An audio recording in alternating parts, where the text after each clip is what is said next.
Welcome to this exclusive new series where I recreate my sketchbook spreads digitally in Procreate app on my iPad. So let's get started. First, I'll import the picture of the sketchbook, so I'll use it as my sketch layer and we'll do the line art directly in Procreate. So I'll add a new layer for the line art and also reduce the opacity so that it's easier for me to sketch over it. I'm duplicating it and adding it on the top, so I'll probably use it for color references, etc. I can also use a reference tab, but I would prefer this over here. And now I'll add the layer for the line art. On this new layer, I'll start the line art and you can watch me do that in the time-lapse video, but I'll keep telling what exactly I'm doing through this voiceover. So you can see I like very traditional kind of hand-drawn effect even in my digital art, which is achieved when I don't increase the streamline a lot. Although this is looking very clean compared to my sketchbook if I would have done it that way. But now let's add colors. So I first decided the color palette digitally only and matched the colors of my markers and color pencils accordingly. So I'm using the same exact color palette and I used it using the color palette generator.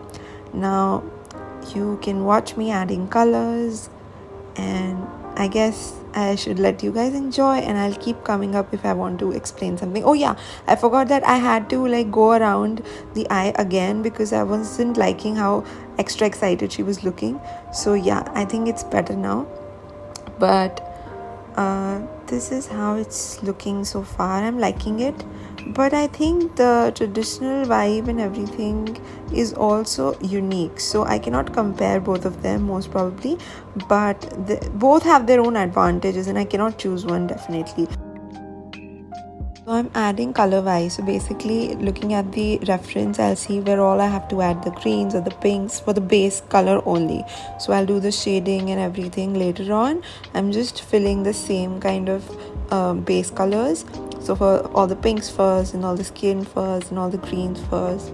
And I'm referring my sketchbook spread for that. You can see very limited color palette, but the sketchbook one looked way more colorful than this is looking till now. Let's see how it turns out.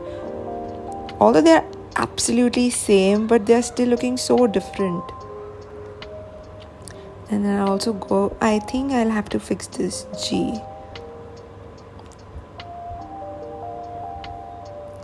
Now I'll be adding the shadows, so I changed the blend mode, and I think it actually adds the whole life to the illustration and more dimension to the illustration without the shadows and highlights.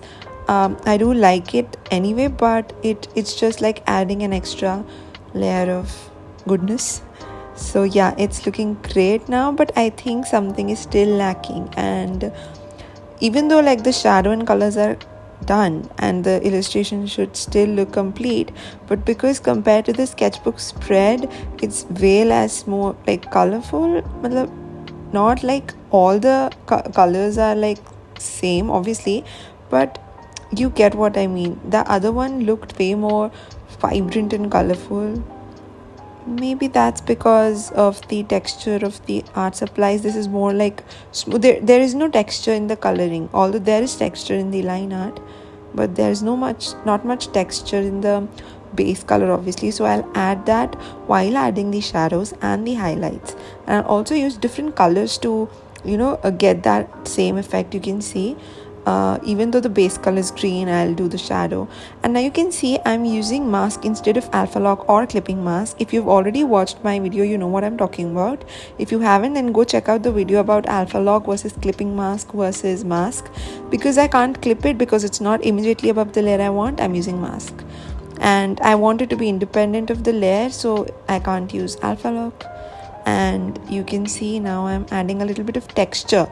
So instead of just smooth lines for the shadows and highlights, I'm using a more textured pen and giving more kind of a traditional look, because I really like that in my digital art as well, because as I said, I can't choose one. So getting the best of both worlds, ease of digital art with the hand-drawn effect and traditional art vibe. And this makes digital art even more enjoyable because not only you're creating art, but you're also trying to make the traditional vibe but digitally, so it's like great. So now let me know which one you like more, sketchbook or digital. And here's the finished sketchbook spread, and here's the finished digital art spread. Do let me know which one you prefer, and you like the voiceovers, or you just want to enjoy it like that, or do you want me to explain everything like I did in this video. And I hope you enjoyed watching this video. Don't forget to subscribe to this channel if you want to see more such videos, and I'll keep coming up with recreating traditional art as digital apart from the Procreate tips and tricks. Till then, don't forget to subscribe and hit the notification bell so you get to know when I post. Thanks for watching.